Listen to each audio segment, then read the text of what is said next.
J'ai demandé que quand vous lisez, qui pose même des questions sur ce qui ne comprend pas. Quand on pose des questions sur ce qu'on ne comprend pas, ça chasse l'ignorance. La formation a aussi dit que ceux qui confessent un mal pour refaire encore sont les ouvriers du diable.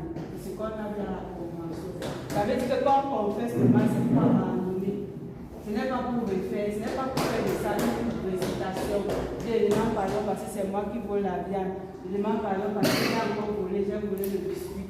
Non, quand on confesse, c'est pour abandonner. Si la tentation de voler vient encore, tu dis arrière de moi Satan et tu fuis. Ne dis pas arrière de moi Satan en regardant le biscuit que tu convoites. En regardant ce que tu veux éviter de voler. Tu dis arrière de moi Satan, tu quittes de là.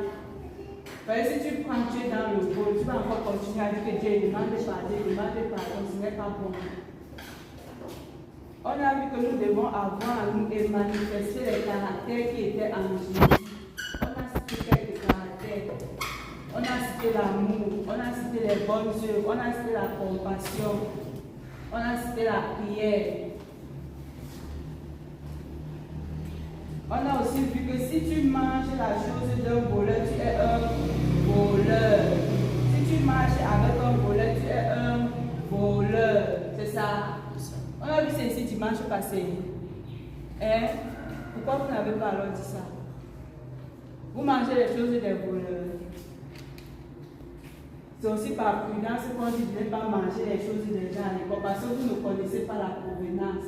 Et vous n'allez pas à chaque fois que quelqu'un te donne son biscuit, tu dis que ton biscuit, si qui t'a donné, tu commences à faire les enquêtes sur lui.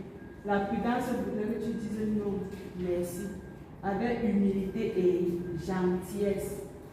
Parce que non, on a dit qu'on ne mange pas les choses des gens. Non. Pour être en paix avec les autres, il faut l'humilité, il faut la gentillesse. Non, merci. C'est quand tu ne manges pas le biscuit, non, non, merci. Et tu n'es pas obligé de rester là. Tu dis non, merci. Après, tu pars, je ne sais pas, tu pars t'asseoir ailleurs, tu prends ton cahier, tu lis. Quand la personne va voir que tu es concentré sur ton cahier, il va plus te déranger avec les questions. C'est ça aussi la sagesse et la prudence. Parce que tu vas commencer à dire que ton père travaille pas. Et que mon père c'est un banquier. Donc tu manges pour ça le fruit du banquitisme. Ta mère travaille pas. Non, elle sort la nuit et revient le matin. Je ne connais pas ce qu'elle travaille. Mais tu manges. Donc la prudence, c'est pas prudence. C'est alors pourquoi on soupçonne le mal, c'est pas prudence. Tu dis non, merci, j'ai déjà mangé. Parfois même c'est un jour de jeûne. Et tu prends, tu gardes. C'est pas bon. Il y a une compatibilité dedans, ce n'est pas bon. On a vu aussi dimanche que la mauvaise action d'un enfant peut attirer la colère de Dieu dans la maison, dans la famille, dans l'assemblée. Parce que si tu te comportes mal, tu viens, tu restes au milieu des gens dans la maison. On demande qui a fait. Job a dit que Job sanctifiait ses enfants, non? Il sanctifiait en faisant quoi? Il les appelle, il les réunit. On demande c'est comment, c'était comment? Comme maman ou papa peut faire à la maison avec vous. La journée des classes, c'était comment aujourd'hui? Il y a mon camarade qui a fait ci, il y a mon camarade qui a fait ça. Vous dites ce qui s'est passé à l'école et on ne parle pas. Quand tu dis maintenant, papa sait que voici ce qui est bien, voici ce qui est mauvais, il te dit que prochainement, devant telle situation, fais comme ceci. Devant telle autre situation, fais comme ceci, ne fais plus ceci, ne fais plus ceci. Et c'est comme ça qu'on apprend, et c'est comme ça qu'on grandit. Et c'est comme ça qu'on enlève le mal. S'il y a même ce qui est mauvais, papa te dit, tu confesses, tu abandonnes. Mais si on demande comment était la journée de classe, bien. On ne connaît pas que tu as bagarré à l'école. Il y a ceux qui bagarrent. On ne connaît pas que tu as bagarré. Chaque fois tu viens avec les habits déchirés à la maison, tu dis qu'on t'a poussé. Alors que tu pars bagarrer, c'est pas bon. C'est pas bon. On a vu l'exemple de qui ici qui a apporté la difficulté au sein des enfants d'Israël.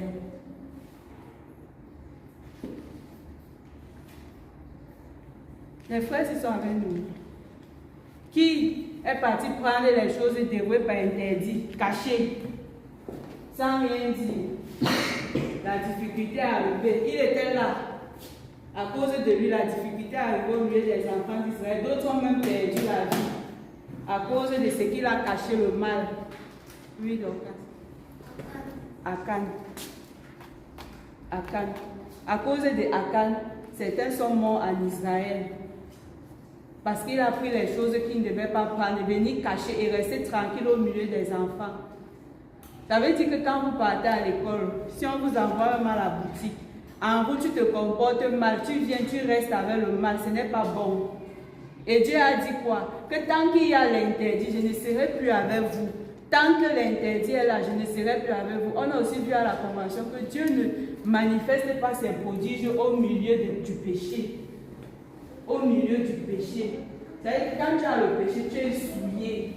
Et on a même vu que si tu es dans un groupe de prière, tu es dans le péché, tu souilles le groupe de prière parce que vous priez ensemble.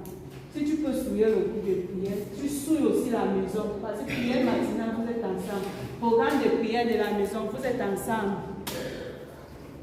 Pendant que les autres vont pleurer, Dieu accorde-nous la santé, Dieu accorde-nous la santé, accorde la santé à papa, bénis les activités de papa, Dieu ne bénit pas. Pourquoi? Parce qu'il y a quelqu'un au milieu de vous qui cache le mal. Et ce n'est pas bon. Quand tu as même fait quelque chose, tu reviens à la maison. Tu dis, maman, voici ce que j'ai fait. Parce que vous avez les consciences, non? Chacun a sa conscience, non? Quand tu fais ce qui est mauvais, tu sais, non? Pourquoi cacher? Tu viens, tu ouvres ton cœur, tu dis que voici ce que j'ai fait, voici ce que j'ai fait, et on t'instruit sur ça. Mais si tu caches, ce n'est pas bon. Tu fais comme Akan. Tu vas apporter la difficulté dans la maison, tu vas apporter la difficulté dans l'église. On va commencer à pleurer, alors que tu caches les choses. Quand Akan a dévoilé, il a vécu. Il est mort.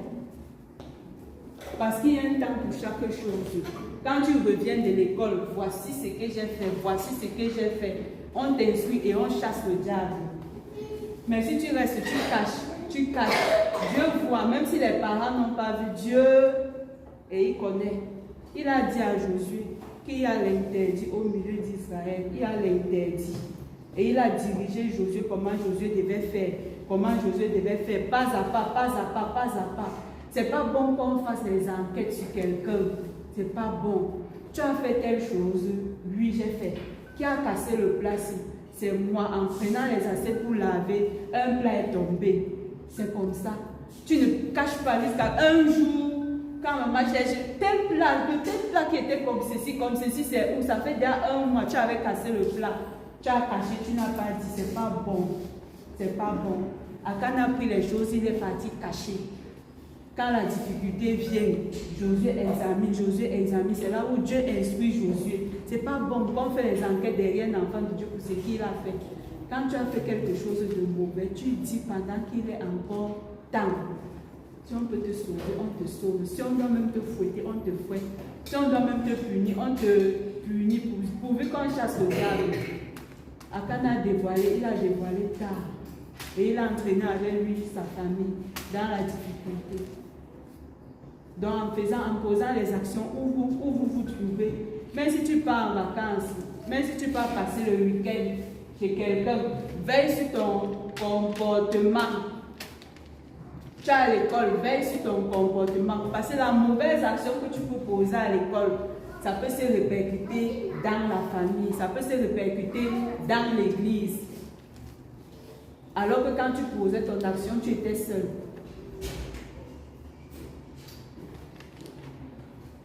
Bon, on continue.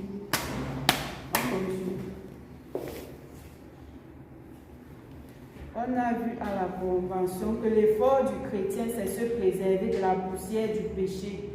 Celui qui a porté l'habit blanc ne se comporte pas comme celui qui a porté l'habit du mécanicien. C'est vrai ou c'est faux? Qui a l'habit d'un mécanicien? Il a l'habit propre.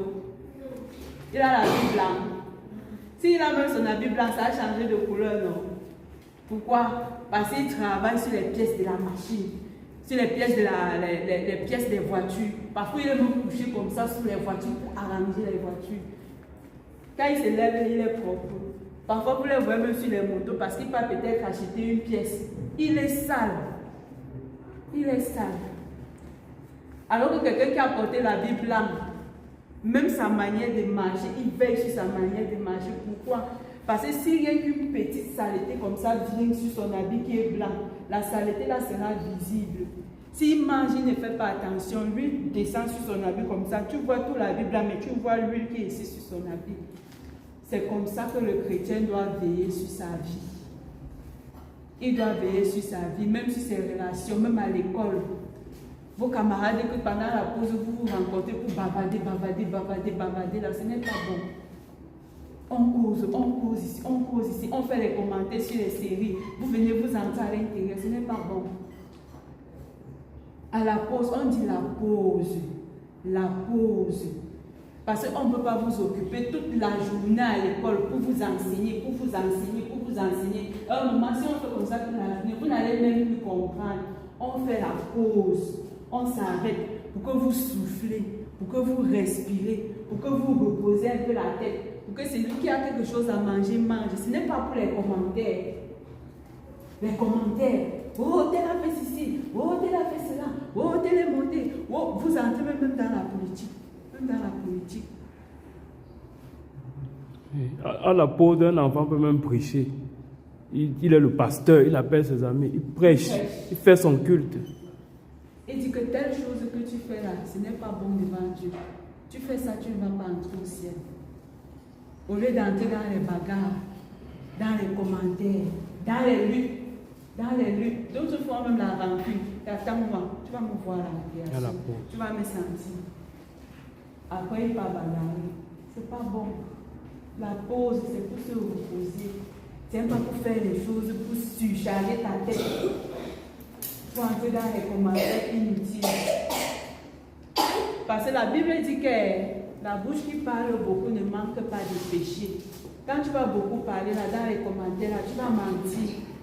Ton camarade va dire que mon père, non, il a une grosse voiture comme ça. Quand il démarre, non, mais ça fait les bruits. Quand il va, non. Quand ton camarade va dire quoi, tu vas dire que même mon père aussi a la voiture. Alors que ton père n'a pas la voiture. Tu es dans le mensonge. Et tu es dans l'orgueil. Dans l'effort du chrétien, c'est se préserver de la poussière du péché. On porte le péché même dans les commentaires. On porte le péché même dans ce qu'on regarde. Donc, camarade vient comme ça avec les trucs qu'il a dessinés, ou bien avec certains journaux là. Tu viens, tu ouvres tes yeux. Il ne veut même pas que tu vois. Il ne veut même pas que tu vois. C'est pas qu'il pense pour voir. C'est pas bon. C'est pas bon. On a vu que la sanctification n'est pas la confession des péchés. La sanctification n'est pas la confession des péchés. Si on dit que la sanctification c'est la confession des péchés, on va faire de la confession des péchés la récitation. Et si on fait de la confession des péchés la récitation, ça veut dire qu'on ne va même pas veiller sur sa vie. On va vivre n'importe comment en sachant que non, je vais seulement confesser. On a vu que la sanctification n'est pas la confession des péchés. Quand on a la confession des péchés, on lutte pour ne plus faire. Tu as confessé le vol, lutte pour ne plus voler, fuis le vol, fuis. Tu as confessé la tricherie, apprends pour ne plus être exposé à la tricherie. Voyez, ceux qui trichent, c'est ceux qui n'apprennent pas. Et ceux qui n'apprennent pas, ils négligent leurs leçons. Quand on enseigne à l'école, ils sont dans la distraction. Quand on va donner maintenant les compositions, pendant les compositions, ils vont commencer à regarder à gauche, regarder à droite. Donc même pour fuir la tricherie, il faut apprendre. Pour fuir la tricherie, il faut être attentif pendant les cours à l'école. On ne sait pas. Qu'est-ce que je viens de dire? Qu'est-ce que je viens de dire? Debout, on commence par debout. Quand on te pose une question, la première des choses, tu te lèves d'abord. C'est ça le respect. Lève-toi. Voilà. Même si tu ne connais pas la réponse. Qu'est-ce que je viens de dire? Qu'est-ce que je viens de dire? Tu quittes à l'école. D'accord. On est dans la distraction et il nous distrait, nous tous. Tu es dans la distraction et tu nous distrais, nous tous. Comme Akan, il est parti prendre ces choses, venir cacher. Et ça a apporté la difficulté en Israël. C'est ce qu'on voit là. Ce qu'on devait dire maintenant, c'est avec Ouna.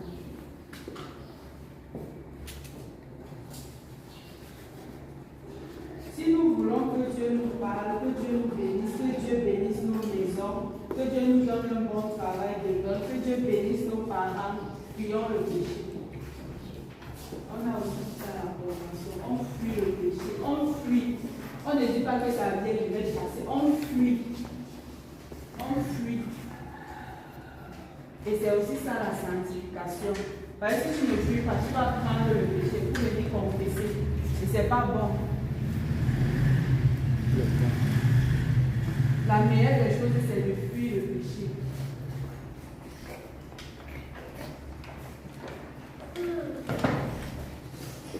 Les enfants de Dieu ne s'habillent pas n'importe comment. La vie apporte la grâce de Dieu. Romains 12, la vie apporte la grâce de Dieu. Le mauvais habillement éloigne la présence de Dieu. Nos corps doivent être secs, irrépréhensibles. Le mauvais habillement éloigne la grâce de Dieu. Le mauvais habillement éloigne la grâce de Dieu. Certaines personnes que Dieu est dans le cœur, Dieu est dans le cœur, Dieu voit aussi le corps. Oui. Plus fort. Je vous exhorte donc, frères, par les compassions de Dieu, à offrir vos corps comme un sacrifice vivant, c'est agréable à Dieu, ce qui sera de votre part un culte raisonnable. Un culte raisonnable. Pour offrir à Dieu un culte raisonnable, on doit d'abord offrir le corps, qui doivent être sains. On te regarde comme ça, là, tu respires la sainteté, de la tête jusqu'aux pieds. Tu es propre, ton habillement n'est pas bizarre. Ça apporte la grâce de Dieu. Il y a des gens qui portent, on fait le trou ici, on fait le trou ici, on fait le trou ici. Non, on doit être présentable devant Dieu. Quand on te regarde, on voit, tu es bien. Propre, même à l'école. Même à l'école, c'est pas que tu passes à côté et que non, parce que tu dégages. Ça n'honore pas Dieu. Tu restes tout un week-end, tu ne laves pas ta tenue. Le lundi matin, on te voit en route. Tu es sale, c'est pas bon. C'est pas bon. On a même vu aussi que, on a vu, même la saleté donne même la maladie. Qui c'est ça? La saleté donne la maladie. Il y a ceux qui restent 2 jours, 3 jours sans se laver parce qu'ils fuient l'eau là. Il y a d'autres qui passent la journée, quand il y a le soleil, ils ne se lavent pas. Ils attendent la nuit. Quand tu cherches qui va te laver, tu pars, tu bouges l'eau dans la douche comme ça. Après tu sors. Après tu restes, ton corps commence à démanger, tu grattes. On dit que c'est quoi? Tu dis que j'ai mal ici. On regarde, on voit comment la date sort sur toi. La tête sort sur la tête. C'est parce que tu ne te laves pas. Après on va commencer, oh Seigneur, oh Seigneur, alors que tu es têtu. Tu fais 1 jour, 2 jours, tu ne te laves pas. C'est pas bon. C'est pas bon. On sait que Dieu est un Dieu d'ordre. On sait que Dieu est un Dieu de paix. Quelqu'un qui aime l'ordre et la paix n'aime pas la saleté. Si tu es même sale, tu fais comment pour dormir? Quand quelqu'un est même sale, il ne dort même pas bien. Il y a d'autres qui sont désordonnés dans les chambres. C'est aussi la saleté. La vie du culte, on ne connaît pas là où la vie du culte est. C'est dimanche matin qu'on fout les habits comme ça. On sort un habit qui est bizarre, froissé comme ça là. C'est pas bon. C'est pas bon. Ce qu'on a retenu. Ce qu'on a retenu, on va continuer dimanche prochain. Ce qu'on a retenu. Oui. À haute voix. On doit se laver chaque jour et bien. On ne verse pas l'eau seulement. Oui. On ne triche pas à l'école, c'est le péché. Et quand on triche, c'est parce qu'on n'a pas appris, on est distrait pendant les cours. Tu manges la chose d'un voleur, c'est un voleur. On ne lutte pas, on ne bagarre pas. La pause, c'est pour se reposer. Tu as ton côté, tu marches. C'est pas pour les commentaires. Quand on confesse, on veille pour ne plus refaire. La sanctification n'est pas la confession des péchés, c'est la lutte pour fuir le péché. Quand on confesse. Quand on confesse, tu ne regardes plus. Si le diable te dit que pour le biscuit, tu dis arrière de moi, Satan, et tu quittes. Ne dis pas arrière de moi, Satan, en regardant le biscuit.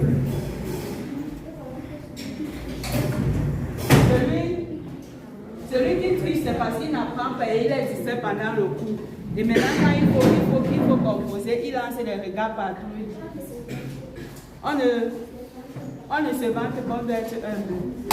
L'obéissance pour avoir le succès dans toute ma vie. L'obéissance est une assurance pour avoir le succès dans toute ma vie. Éternel, te disons merci. Toi qui nous instruis pour notre bien, Père, nous te sommes infiniment reconnaissants. Que ces instructions demeurent sur la table de nos cœurs. Nous pratiquons cela pour avoir part à tes bénédictions. Père, que ta grâce nous encadre continuellement. Au nom de Jésus-Christ. Amen. On se met à l'aise maintenant.